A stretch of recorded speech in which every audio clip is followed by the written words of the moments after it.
प्रिय मित्रों, नमस्कार। आप सभी का हमारे YouTube चैनल पर स्वागत है। मित्रों, जैसा कि आप लोग जानते हैं, इस समय हम लोग आधुनिक भारत का इतिहास पढ़ रहे हैं। आधुनिक भारत के इतिहास में अब तक हम लोगों ने जो है 8 वीडियो अपलोड कर चुके हैं। आज हमारा ये 9वां वीडियो होगा। इसमें हम लोग चर्चा करने वाले हैं आंग्ल मैसूर संघर्ष, यानी कि अंग्रेज और मैसूर के बीच में किस तरीके का संघर्ष होता है। आज हम लोग इस पर विस्तृत चर्चा करेंगे। हालांकि हमारे व्हाइट बोर्ड पे आप पीछे देख सकते हैं, चीजें बहुत शॉर्टकट में लिखी गई हो, जैसा आप लोग दिखाई पड़ रहा होगा। तो बहुत ही शॉर्ट या संक्षिप्त में लिखा गया है। हमने केवल उन पॉइंट्स को निकाला है जो आपके लिए महत्वपूर्ण होंगे। ठीक है, तो इन्हीं पॉइंट्स के माध्यम से हम आप लोगों को बताएंगे, इसी की व्याख्या करेंगे और विस्तृत रूप से बताएंगे। हालांकि क्लास जो है लगभग 25 से 30 मिनट की हो जाएगी, लेकिन मैं ये पूरी दावे के साथ कह सकता हूँ कि पूरा आंग्ल मैसूर का इतिहास आप लोगों को समझ में आ जाएगा, ये मेरा विश्वास है। और आप लोग जरूर समझेंगे अगर थोड़ा सा मेहनत करेंगे। फिर अंत में हम क्या करेंगे, जो भी हमारे ये पीछे व्हाइट बोर्ड पे हमने लिखा है नोट्स को, इस नोट्स को हम लोग जो है अपने चैनल के डिस्क्रिप्शन में डाल देंगे। वहां से आप लोग इसको देख सकते हैं। और एक बार नोट्स को अगर हमने सही तरीके से आप लोगों के हमारी बातों को समझे, व्याख्या को, तो निश्चित रूप से आप लोगों को बात समझ में आ जाएगी। तो इस परीक्षा के समय में जो है चीजों को पढ़ना बहुत ज्यादा कठिन होता है कि बहुत बड़ी बात हो जाती है कि चीजों को इकट्ठा पढ़ा जाए। तो ऐसे में शॉर्ट जो होगा आधे घंटा या 25 मिनट का जो वीडियो होगा, ये आप लोगों के लिए बहुत ही लाभदायक होगा। तो आप लोग जो है इसे एंजॉय पूर्वक देखिए और आनंद लीजिए, याद करिए, याद रखिए, यही हमारा लक्ष्य है। तो आइए हम लोग जो है आज चर्चा करते हैं आंग्ल मैसूर युद्ध। अगर आप देखा जाए तो आंग्ल मैसूर युद्ध में जो है 4 युद्ध आपको पढ़ने हैं। प्रथम आंग्ल मैसूर युद्ध, द्वितीय आंग्ल मैसूर युद्ध, तृतीय आंग्ल मैसूर युद्ध और चतुर्थ आंग्ल मैसूर युद्ध। तो 4 हमने जो है इसको श्रेणियों में बांट के रखा है और चारों के माध्यम से हम आपको समझाने का प्रयास करेंगे। तो आइए हम लोग देखते हैं किस तरीके से जो है आंग्ल मैसूर युद्ध छिड़ता है। तो यहाँ पे हमने लिखा है आंग्ल मैसूर संघर्ष। 1761 में हैदर अली मैसूर का वास्तविक शासक बनता है। ठीक है, आपने देखा था, अगर इतिहास आपको पहले से पता हो, हमने वीडियो में बताया है। पीछे वाले वीडियो में किसी ने नहीं देखा है तो क्या हो जाइए हमारे पीछे की वीडियो में देखिए। ठीक है, वहां हमने बताया था कि जो है यहाँ मैसूर है। अगर आप देखेंगे कि जहाँ पे कर्नाटक है, कर्नाटक के पीछे वाले भाग में वहां पे मैसूर है। तो मैसूर में जो है यहाँ पे वाडियार वंश का शासक चलता रहता है, यानी कि वाडियार वंश जो है शासन करता रहता है, जिसमें जो है एक वयस्क रहता है, वही शासन करता है। और उसके सानिध्य में जो है नंदराज और देवराज नाम के 2 व्यक्ति होते हैं, जो जिनकी मदद से जो है यहाँ की शासन व्यवस्था चलती रहती है। ठीक है, ठीक ठाक से यहाँ पे शासन व्यवस्था चलती रहती है। लेकिन जो है धीरे धीरे हैदर अली, आपने देखा था कि जो है एक सामान्य से सेना के रूप में भर्ती हुआ और देखते देखते जो है वो डिंडीगुल का फौजदार बन जाता है। और धीरे धीरे जो है आप देखेंगे कि 1761 में हैदर अली जो है वो पूरी तरीके से मैसूर का शासक यानी कि राजा बन जाता है। ठीक है, यहाँ तक चीजें, इसके पीछे का इतिहास हमने पीछे पढ़ा है, उसको आप लोग जो है देख लीजिएगा। तो वहां से देख लीजिए, हम लोग इससे कनेक्ट करेंगे, आगे बढ़ाएंगे। हैदर अली मैसूर का शासक बन गया है। ठीक है, हैदर अली नौसेना, यहाँ पे हमने लिखा है हैदर अली नौसेना महत्व को पहचाना। हैदर अली ने इस बात की पहचान किया कि युद्ध में या आधुनिक समय में जो है नौसेना का कितना महत्व है, इस चीज की इसने बहुत अच्छी तरीके से पहचान कर लिया था। हालांकि हैदर अली ने वो सब कुछ नहीं कर सका, लेकिन इसे जो है व्यवहारिक रूप में उसके पुत्र टीपू सुल्तान ने इसको ले आया। ठीक है, यानी कि टीपू सुल्तान ने नौसेना को बहुत ज्यादा शक्तिशाली या उसको बढ़ावा दिया। ठीक है, कि नौसेना का विकास करने से ही जो है सुरक्षा महसूस की जा सकती है सबसे ज्यादा, ठीक है, सबसे ज्यादा सुरक्षा महसूस किया जाएगा और हम लोग सुरक्षित रहेंगे, ऐसा टीपू सुल्तान ने सोचा और इसको व्यवहार में उतारा कि नौसेना को मजबूती होनी ही चाहिए, ठीक है। तो ये सब स्थितियां हुई, इसमें हमने भूमिका में देख लिया है, भूमिकाएं तैयार हो गई है आंग्ल मैसूर की, ठीक है। अब हम लोग देखते हैं कि प्रथम आंग्ल मैसूर युद्ध चालू कैसे होता है। तो आप देखिएगा इसका टाइम याद रखिएगा, टाइम बहुत महत्वपूर्ण है। 1767 से लेकर के 69 तक चलता है, यानी कि 1767 में जो है ये प्रारंभ हो जाएगा और 69 तक चलेगा, यानी कि आप देखेंगे 67 से 69 तक जो है ये युद्ध चलेगा। एक तरफ हैदर अली रहता है, ठीक है। इस युद्ध में क्या होता है, एक तरफ हैदर अली है और दूसरी तरफ अंग्रेज है। तो सारे युद्ध में एक चीज कॉमन है कि एक तरफ हैदर अली यानी कि मैसूर की तरफ के हैं और दूसरी तरफ जो है अंग्रेज रहेंगे। तो अंग्रेज तो कांस्टेंट है, मतलब नियत रहे, वो रहेंगे ही। हैदर अली रहेगा, फिर उसके बाद जो है उसका पुत्र टीपू सुल्तान रहेगा, ठीक है। तो दो लोगों को याद रखना है आपको मैसूर में, इतना आप लोग क्लियर हो लीजिएगा, ठीक है। तो हैदर अली रहता है और यहाँ पे अंग्रेज है। अंग्रेज ने जो है इसी तरीके से सभी मराठाओं को और निजाम को अपनी तरफ मिला लिया है, इनका सहयोग अंग्रेजों को मिल रहा है। इस समय जो है अगर देखा जाए तो बंगाल में जो है वो गवर्नर कौन है, तो वेरी लस्क है, ठीक है। इस समय बंगाल में गवर्नर कौन है, वेरी लस्क है। इसको आप लोग याद रखिएगा, पीछे वाले क्लास में हमने बताया कि गवर्नर की बंगाल में जो है लिस्ट तैयार करवाई थी, उसको आप लोग वहां से देख लीजिएगा, ठीक है। तो वेरी लस्क जो है, ऐसा भी प्रश्न बन सकता है कि प्रथम आंग्ल मैसूर युद्ध के समय बंगाल का गवर्नर जनरल कौन था, ठीक है, गवर्नर कौन था। तो यहाँ पे जो है आप देखेंगे वेरी लस्क गवर्नर होता है, क्योंकि प्रश्न पूछा जाएगा, इसलिए सभी चारों युद्धों के गवर्नरों को जो है आप लोग याद रखेंगे, ठीक है।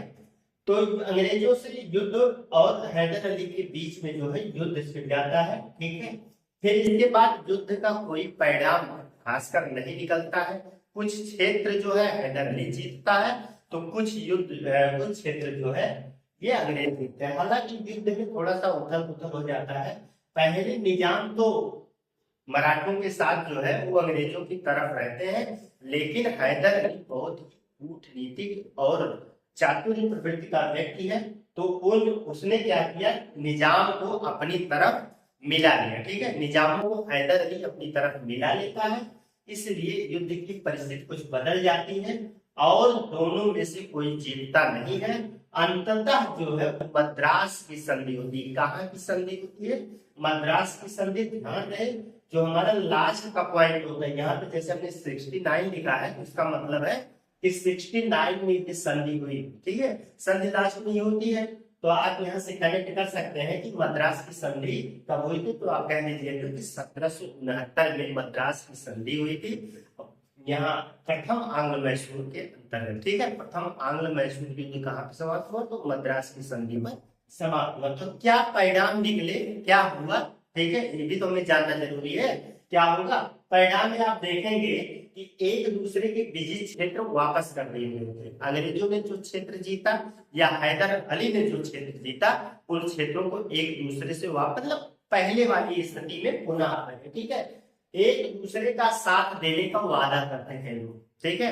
अगर अंग्रेजों के ऊपर कोई आक्रमण करता है, मराठा निजाम इस समय से कोई भी आक्रमण करेगा, तो हैदर अली उसका साथ देंगे।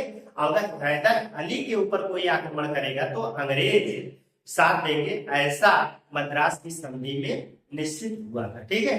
यहाँ पे क्लियर हो गए। तो ये रही बात, ठीक है, पहले आंग्ल मराठा युद्ध। हालांकि कुछ खास तो यहाँ परिणाम नहीं निकल के आया, ये इतना नहीं निकला, केवल जो है यहाँ पर एक दूसरे के साथ देने का वादा किया गया, ठीक है। इसके बाद द्वितीय आंग्ल मैसूर युद्ध चालू होता है, 1780 से 84 तक रहेगा। इसको भी याद रखिएगा, बहुत ही इंपॉर्टेंट लाइन है। इसको यहाँ पे जो है पूछा जाता है, अक्सर सुमेलित करने के लिए आएगा, तो इस पे आप लोग ध्यान देंगे, ठीक है। स्टार्ट होने का रीजन क्या होता है, यहाँ पे हमने लिखा है कि मराठाओं ने हैदर अली पर क्या कर दिया, आक्रमण कर दिया। द्वितीय आंग्ल मैसूर युद्ध में क्या हुआ, मराठों ने हैदर अली पर आक्रमण कर दिया, या ऐसा भी कह सकते हैं मराठों ने मैसूर पर आक्रमण कर दिया।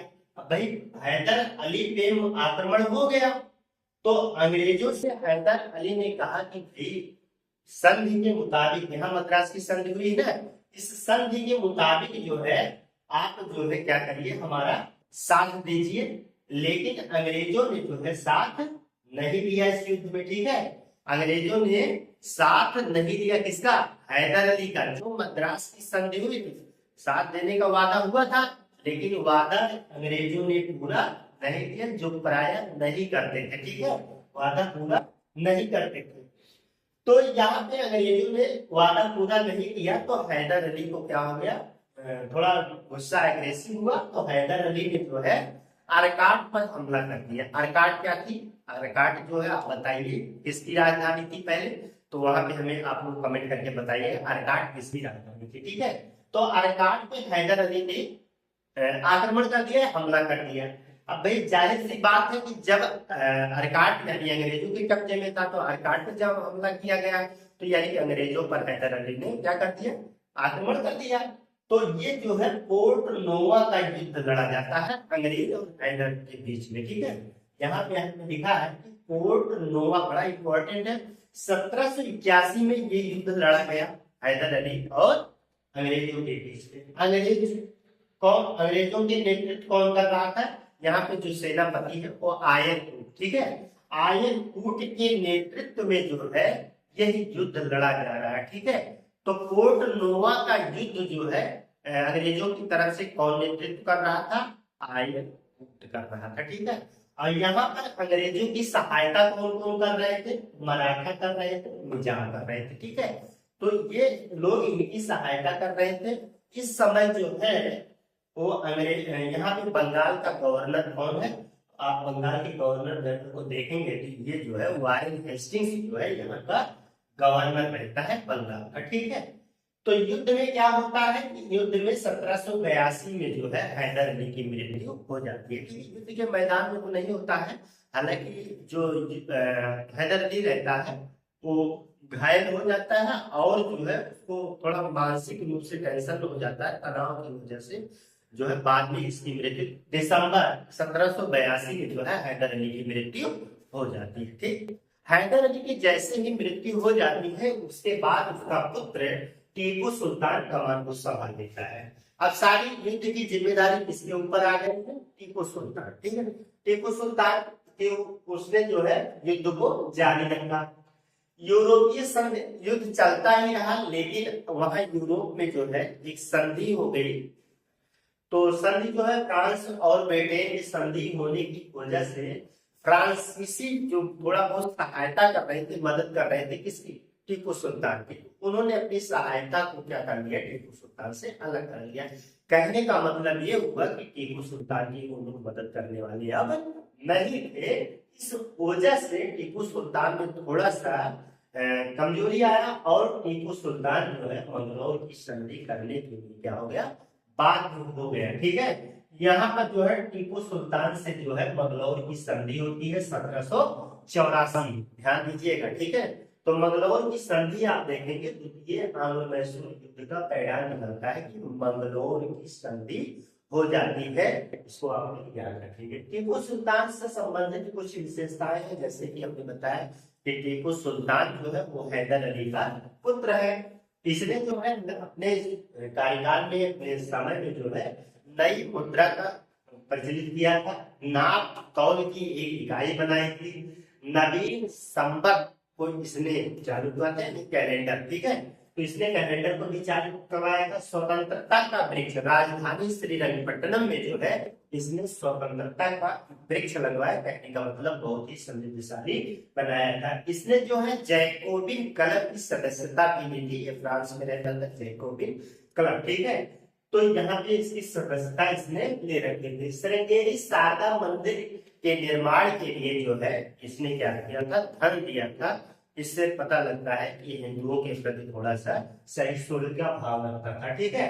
तो श्रृंगेरी जो शारदा मंदिर थी उसमें मूर्ति की स्थापना, शारदा देवी की मूर्ति की स्थापना के लिए इसने क्या किया था? तो इसने जो है धन दिया था। विदेशी संबंध इसके बहुत ज्यादा प्रगाढ़ थे, बहुत अच्छे संबंध रखता था, विदेशों से संबंध रखता था। आप देखेंगे जो है तुर्की हो गया, फ्रांस हो गया, काबुल हो गया, इन सभी से मॉरिशस, इन सभी से जो है ये विदेशी संबंध रखता था और अपने राजदूतों की नियुक्ति यानी कि वहां पे दूतावास का भी निर्माण किया था। तो ये काफी इतना आगे बढ़ चुका था। इसको सीधा साधा दैत्य भी कहा जाता है। तो सीधा साधा दैत्य किसे कहा जाता है? तो टीपू सुल्तान को सीधा साधा दैत्य भी कहा जाता है, शेर ए मैसूर भी कहा जाता है, इसके उपनाम है, इसको याद रखिएगा। ठीक है, धार्मिक मामलों में रूढ़िवादी। ठीक है, थोड़ा सा अगर आप इसके व्यक्तिगत व्यवहार में जाएंगे तो टीपू सुल्तान जो है वो धार्मिक मामलों में जो है वो रूढ़िवादी है। ठीक है, रूढ़िवादी है। और युद्ध में सर्वप्रथम जो है इसने रॉकेट का इस्तेमाल किया था। भारत में अगर देखा जाए तो किसी ने अगर युद्ध में रॉकेट का सबसे पहले इस्तेमाल किया था तो टीपू सुल्तान ने दिया था। ठीक है, तो ये हमारा जो है ये दूसरा हो गया आंग्ल मैसूर युद्ध। क्लियर यहाँ तक? इसके बाद हम तीसरे तृतीय आंग्ल मैसूर युद्ध 1790 से 92 तक चले। ठीक है, 1790 यहाँ पे हमने देखा कि टीपू सुल्तान चूंकि हैदर अली तो मर ही गया है 1782 में, आपने देखा तो उसका पुत्र टीपू सुल्तान दूसरे युद्ध के बीच से ही कमान संभाल लेता है। श्रीरंगपट्टनम में हमला हो जाता है। ठीक है, यहाँ पे नेतृत्व डायरेक्ट संभाला हुआ है, यहाँ पे नेतृत्व जो संभाला हुआ है कार्नवालिस से। ठीक है, बंगाल का गवर्नर कार्नवालिस है। ठीक है, तो इसने जो है कमान को या जिम्मेदारी या नेतृत्व जो है इसने संभाल के रखा है। अंग्रेजों कार्नवालिस बहुत ही चतुर है, चालाक है। ठीक है, तो इसने जो है निजाम और मराठा को अपनी तरफ से मिला लिया था, अपनी तरफ में इसको मिला लिया है। श्रीरंगपट्टनम पे क्या करता है कार्नवालिस जो है हमला कर देता है। ठीक है, और टीपू सुल्तान जो है वो मंगलोर की संधि से जो है बहुत ज्यादा संतुष्ट। यहाँ पे देख रहे हैं मंगलोर की संधि हुई थी, तो मंगलोर की संधि चूंकि ये संधि थोड़ा अपमानजनक थी तो इसलिए इस संधि से टीपू सुल्तान बहुत संतुष्ट नहीं था। ठीक है, तो टीपू सुल्तान जो है ऐसा अंग्रेजों को लगा, ठीक है, या अंग्रेजों ने आरोप लगाया टीपू सुल्तान पर, अंग्रेजों ने टीपू सुल्तान पे आरोप लगाया कि टीपू सुल्तान जो है गुप्त रूप से फ्रांसीसियों से जो है कोई समझौता कर रहा है अंग्रेजों के खिलाफ। ठीक है, ऐसा शंका जो है इसने जारी किया अंग्रेजों ने कि टीपू सुल्तान के द्वारा अंग्रेजों के विरुद्ध जो है एक गुप्त समझौता किया जा रहा है। यही कारण था कि टीपू सुल्तान और अंग्रेजों के बीच में तृतीय आंग्ल मैसूर युद्ध का कारण बना। ठीक है, तो यहाँ पे कारण होता है, कारण में फिर आप देखेंगे कि जो है श्रीरंगपट्टनम की संधि जो है 1792 में हो जाती है। ठीक है, श्रीरंगपट्टनम की संधि हो जाती है, इसमें जो है आप देखेंगे टीपू सुल्तान ही हारता है। ठीक है, परिणाम क्या होते हैं? परिणाम में देखेंगे कि आप जो है यहाँ पे अंग्रेजों को क्या क्या मिलता है। अंग्रेज जो है 12 माह डिंडी और मालाबार अंग्रेजों को मिला। ठीक है, ये क्षेत्र है 12 माह डिंडी और मालाबार का क्षेत्र अंग्रेजों को मिलता है। मराठा तुंगभद्रा नदी है जो कर्नाटक में है, तुंगभद्रा नदी के उत्तरी भाग पर जो है मराठाओं का अधिकार हो जाता है।